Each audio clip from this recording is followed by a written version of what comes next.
संभाजी नगर हो या औरंगाबाद हो, जनता को इससे कोई लेना देना नहीं, मगर इतना है कि ये भी एक घटिया हरकत है। डॉक्टर पवन की मैं वीडियो सुन रहा था, बड़ी डेयरिंग के साथ डॉक्टर पवन जो औरंगाबाद के रहने वाले हैं, अब बड़े भी आदमी हैं, तो उन्होंने कहा कि मैं पैदा हुआ औरंगाबाद में और मेरी जिंदगी गुजरी औरंगाबाद में। तो औरंगाबाद से हिंदुओं का ये कहना है कि लफ्ज़े औरंगाबाद से हमें एक दिली लगा गई कि जिस मुल्क का पीएम चाहे वाला हो और फख्र से कहता हो, और अब हमारे स्टेट का जो एमआईएम के 5 में से 4 सीधा आरजेडी के गोद में जाके बैठ गए। तो अब मुसलमानों ने जिन पे भरोसा किया वो उधर आरजेडी के इस पर जाकर बैठ गए। जो घटिया हरकतें हो रही है, ये नीच जो हरकतें हो रही है, इससे अब ऐसा लग रहा है कि भाई इलेक्शन भी क्यों करवा रहे हैं। हाँ, बची कुची जिंदगी जेल में गुजारना है, जब बड़े बड़े नवाब मलिक जैसे गृह मंत्री रहने वाले तो कांड बहुत ज्यादा है, तो मैं कहाँ फालतू बीजेपी से पंगा लूं और ईडी से पंगा लूं। तो सब ईडी के डर से बेचारे फिलहाल बगावत किए हुए हैं, लेकिन इससे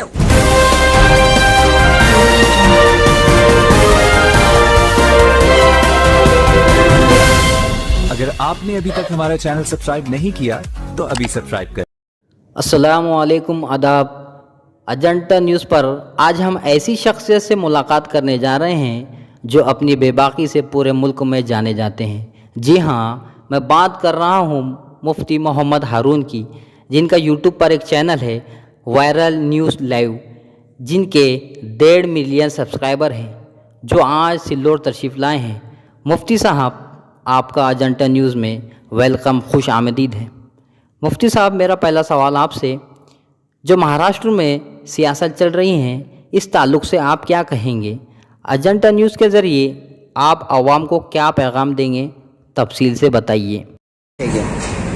देखिए, इस वक्त मैं फ़िलहाल सिल्लोड़ में हूँ और आगे मेरा ग्यौरई में एक प्रोग्राम है, एक ओपनिंग है मेरे हाथ से मदरसा मस्जिद वगैरह का, तो वहाँ के लिए निकला हूँ। आप लोगों से अचानक मुलाकात हो गई। जहाँ तक महाराष्ट्र की सियासत की बात करूँ तो महाराष्ट्र की सियासत ने, मैं समझता हूँ कि मुल्क की सियासत को भी बदनाम कर दिया है। महाराष्ट्र में जो घटिया हरकतें हुई है, या जिसे मैं मेरे अंदाज में कहूँ कि नीच हरकतें हुई है, मैं इसे नीच हरकतें ही कहूँगा, क्योंकि जिस तरीके से, और ये खेल इनका नहीं है, ये खेल पूरा के पूरा गेम जो है ये बीजेपी का है। बीजेपी का प्रॉब्लम ऐसा हो गया है कि जहां जमहूरी तरीके से जीती हुई सरकार है, बीजेपी जमहूरियत का भी मर्डर कर रही है। बीजेपी जमहूरियत को भी खत्म करने का काम कर रही है, क्योंकि जो महाराष्ट्र में जो सरकार थी वो जमहूरी तरीके से चुनी हुई सरकार थी। मगर बीजेपी का मसला है कि जहां बीजेपी की सरकार नहीं आती है, वहां कुछ महीनों के बाद या कुछ सालों के बाद बीजेपी साम दाम दंड भेद तीनों का इस्तेमाल करके वो सीधा वहां की जमहूरी चुनी हुई हुकूमत को भी गिराने का काम करती है। और महाराष्ट्र में जो कुछ हुआ है, कोई हिंदुत्व के नाम पर नहीं हुआ है, हिंदुत्व के नाम पर कुछ भी हुआ है, सब ईडी का डर है। और बीजेपी क्या करती है कि भैया ये ले, इज्जत ले, मंत्री पद ले, तेरी हैसियत चारा नहीं किए 1 रुपए ले, और ज्यादा शाना बन रहा, अगर ऐसा नहीं आ रहा है तो चल ईडी का सामना कर। तब बहुत सारे लोग कहते हैं कि कहाँ बची कुची जिंदगी जेल में गुजारना है, जब बड़े बड़े नवाब मलिक जैसे गृह मंत्री रहने वाले, और चल ईडी का सामना कर। तब बहुत सारे लोग कहते हैं कि कहाँ बची कुची जिंदगी जेल में गुजारना है, जब बड़े बड़े नवाब मलिक जैसे गृह मंत्री रहने वाले और शिंदे जैसे गृह मंत्री रहने वाले ये लोग जेल की सलाखों में पड़े। तो भैया मेरे तो कांड बहुत ज्यादा है, तो मैं कहाँ फालतू बीजेपी से पंगा लूं और ईडी से पंगा लूं। तो सब ईडी के डर से बेचारे फिलहाल बगावत किए हुए हैं। लेकिन इससे हुआ ये, मैं एक पॉलिटिकल लीडर होने के नाते नहीं बल्कि एक आम नागरिक होने के नाते कहूँगा कि आम नागरिकों का अब सियासत से, पॉलिटिक्स से, मंत्रियों से और राजनीति करने वालों से भी भरोसा उड़ गया है। कौन कब किसकी गोद में बैठ जाएगा कुछ नहीं समझ में आ रहा है। उधर देखो बिहार की सियासत देखो, बिहार में एमआईएम के 5 में से 4 सीधा आरजेडी के गोद में जाके बैठ गए। तो अब मुसलमानों ने जिन पे भरोसा किया वो उधर आरजेडी के इस पर जाकर बैठ गए। यहाँ पर हिंदू भाइयों ने और मुसलमानों ने जिस शिवसेना पर भरोसा करके सरकार बदलने के चक्कर में कि कम से कम फडणवीस की बीजेपी की सरकार जाएगी, शिवसेना को साथ दिया था और बड़ी तादाद में हिंदुओं के साथ मुसलमानों ने भी शिवसेना को जिताया था, मगर शिवसेना के 40 से 50 लोगों के करीब जो है विधायक जो है वो उधर जाकर फिर बीजेपी की गोद में बैठ गए।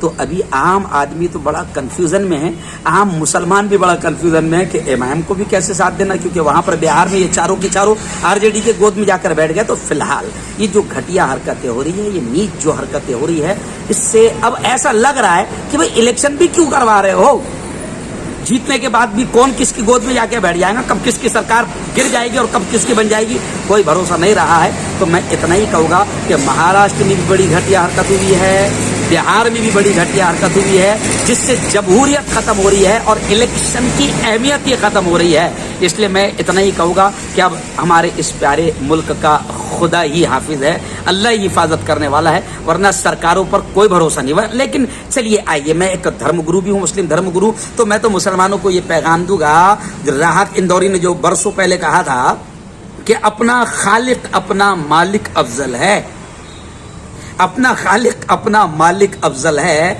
आती जाती सरकारों से क्या लेना, कोई भी बंडखोरी करे या कोई किसकी भी गोद में जाकर बैठे, हमें किसी से कोई लेना देना नहीं। हम तो अपने रब से रिश्ता मजबूत करें, सरकारें किसी की भी आए, सरकारें किसी की भी जाए, हमें कोई फर्क नहीं पड़ना चाहिए। हम अपने रब से रिश्ता मजबूत करें, इंशाअल्लाह अपने अच्छे दिन तो आ रहे हैं। मुफ्ती साहब, औरंगाबाद और संभाजी नगर नाम को लेकर बहुत चर्चा चल रही है, इस बारे में आपका क्या ख्याल है? संभाजी नगर हो या औरंगाबाद हो, जनता को इससे कोई लेना देना नहीं, मगर इतना है कि ये भी एक घटिया हरकत है।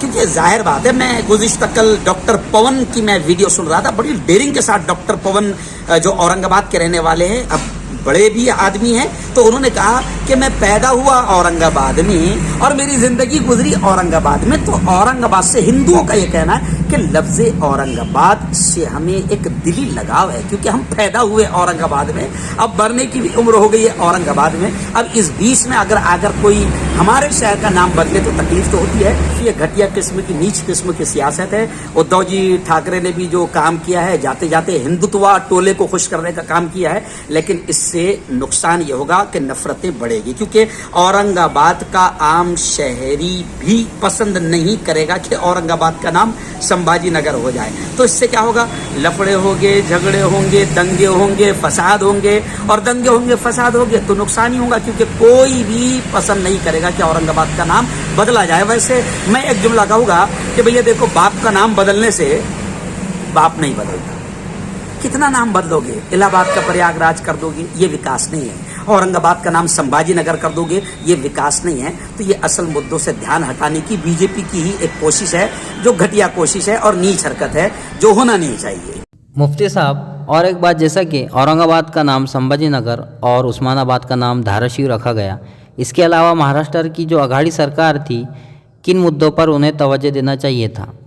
भाई अघाड़ी सरकारों की पिछाड़ी सरकारों, सबकी तवज्जो होना चाहिए मुल्क के विकास पर, जनता के विकास पर, लेकिन ये विकास नहीं कर पा रहे हैं, इसलिए गैर जरूरी मुद्दों पर ध्यान दे रहे हैं। और अब जाहिर बात है कि अघाड़ी सरकार गई और यहाँ पर भी बीजेपी की आ गई, तो जो यूपी में घटिया नीतियाँ चल रही है बस नाम बदलने की, वही हरकतें यहाँ पर भी होगी, क्योंकि विकास होने वाला नहीं है और विकास दूर दूर तक नजर नहीं आ रहा है। इसलिए अभी फिलहाल नाम बदलने ही में सरकार काम करेगी। और मुफ्ती साहब, देखा गया कि आप एजुकेशन पर बहुत फोकस करते हैं।